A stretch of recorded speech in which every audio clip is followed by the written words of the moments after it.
যে কোনো ফেমাস রেস্টুরেন্টে তুমি যদি অ্যাজ আ ব্লগার যাও তাহলে তুমি যে বিহেভিয়ারটা পাবে অনেক সময় তুমি অ্যাজ আ কাস্টমার সেই বিহেভিয়ারটা পাবে না।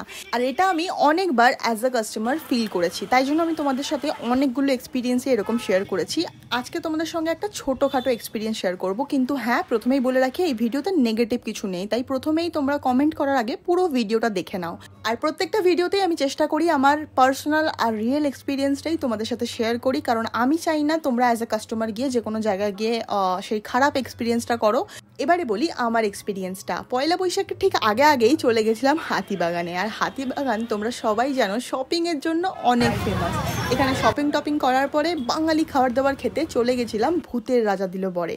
এই রেস্টুরেন্টটায় খাওনি এরকম মানুষ হয়তো অনেক কমই থাকবে, কারণ এই ফেমাস জায়গাটায় অলমোস্ট আমরা সবাই খেয়েছি। আমিও এনাদের অনেক আউটলেটে খেয়েছি, কিন্তু হ্যাঁ আমার হাতিবাগান আউটলেটটা এর আগে আসা হয়নি, তাই প্রথমবার আসছিলাম। আর পয়লা বৈশাখের আগে যেহেতু আমি ভাবলাম তোমাদের সাথে একটা বাঙালি খাবার দাবারের এক্সপিরিয়েন্স শেয়ার করা যাক। আর এখানে যাওয়ার সাথে সাথেই অর্ডার করে দিয়েছিলাম আম পান্না, তারপরেই বাঙালির পছন্দের ভেটকি ফিশ ফ্রাই, যেটাতে টোটাল 4 পিস সার্ভ করা হয়েছিল, যেটা দাম পড়েছিল 295, আর যেটা খেতেও বেশ ভালো লেগেছে আমার। এরপরে ওনাদের মেনু দেখে অর্ডার করে দিয়েছিলাম হল্লা রাজার কাঁকড়ার থালি। আর এই থালিটা আমি এর আগে কখনো ট্রাই করিনি, তাই ভাবলাম এনাদের এই থালিটা ট্রাই করা যাক। আর হ্যাঁ এনাদের থালি মেনুর মধ্যে এই থালিটা কিন্তু সব থেকে কম দাম ছিল, কিন্তু এই থালিটার দাম পড়েছিল 649, যার মধ্যে সার্ভ করা হয়েছিল সাদা ভাত, ঝুরি আলু ভাজা, কচু শাক দিয়ে ইলিশের মাথা, শুক্তো ডাল, মুরগির ঝোল, কাঁকড়ার ঝোল, পায়েস, মিষ্টি আর পাঁপড়। কিন্তু হ্যাঁ ওনারা পুরো থালিটাই সার্ভ করেছিলেন কাঁকড়াটা বাদ দিয়ে।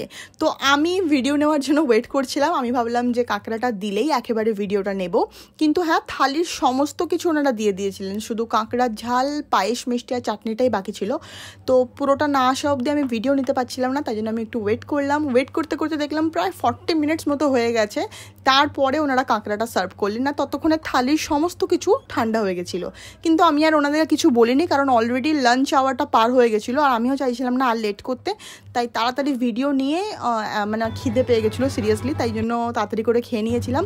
ব্যাস এইটুকুই আমার একটু খারাপ লেগেছিলো যে পুরো থালিটা ওনারা একই সঙ্গে সার্ভ করতে পারতেন। কাঁকড়াটার জন্য এতটা ওয়েট করার মাঝখানে এই বাকি খাবারগুলো ঠান্ডা হয়ে গেছিলো, যার জন্য ঠান্ডা খাবারই খেতে হয়েছে।